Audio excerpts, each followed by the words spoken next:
polls closed, but a day later, Nigerians were still voting in the presidential election. Voters cast their ballot at the polling unit during the Nigeria presidential election at the polling station at the Federal Capital Territory, Abuja, on February 25, 2023. Lagos, Nigeria CNN.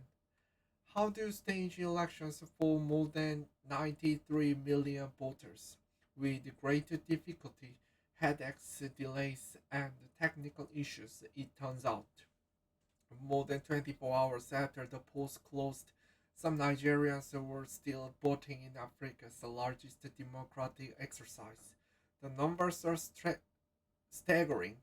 Nigeria has 176,606 polling units and voting passed without incident in most of them.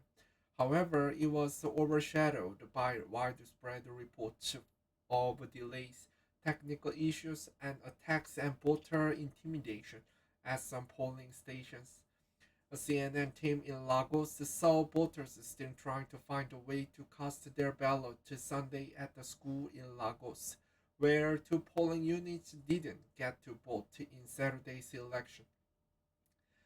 In the capital, Abuja, voting continued until late on Saturday as voters used car headlights to help themselves to see.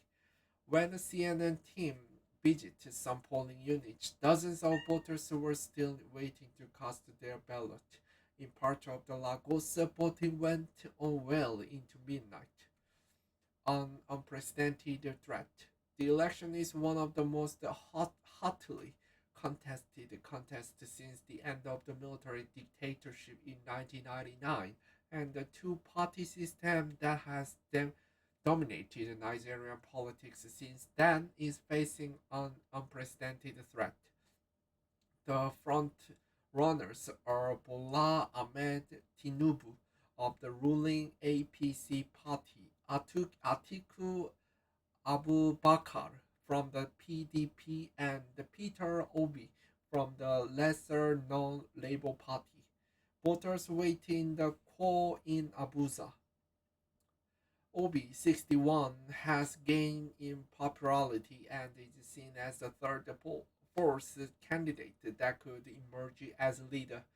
Many of his supporters, mostly first-time voters who registered in huge numbers to vote, complained of attempts to suppress their vote. At one polling unit in Lekki, Lagos, several people were attacked. Dr. Chidi Unwagu told CNN, I arrived at around 10 a.m. Polling materials were late and we set up to start voting.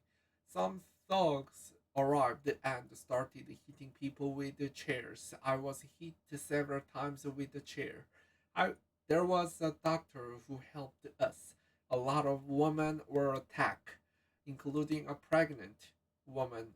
She was knocked to the ground and they smashed her phone.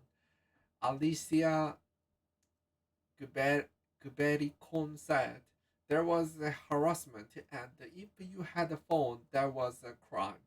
Phones were beaten and had their phones smashed. It was very scary. A sense of disappointment.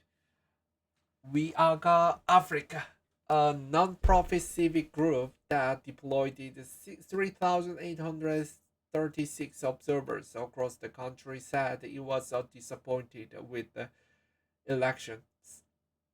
There's a sense of disappointment, quite frankly, with the way this process has gone. Clearly, we've not overcome and resolved perennially our logistical challenges with elections. Samson Itodo, Iwaga's executive director, told CNN. This was supposed to be the year that the Electoral Commission would provide real-time results via its new portal, iRev.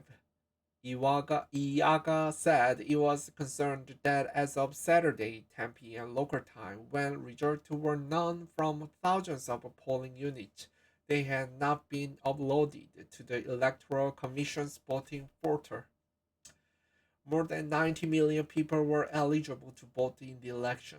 It raises a lot of questions about the entire process because it deviated from the guidelines for the elections, but it also cast doubt in the integrity of this entire process. It told that to make matters worse, the commission is not speaking or had not spoken to Nigerians.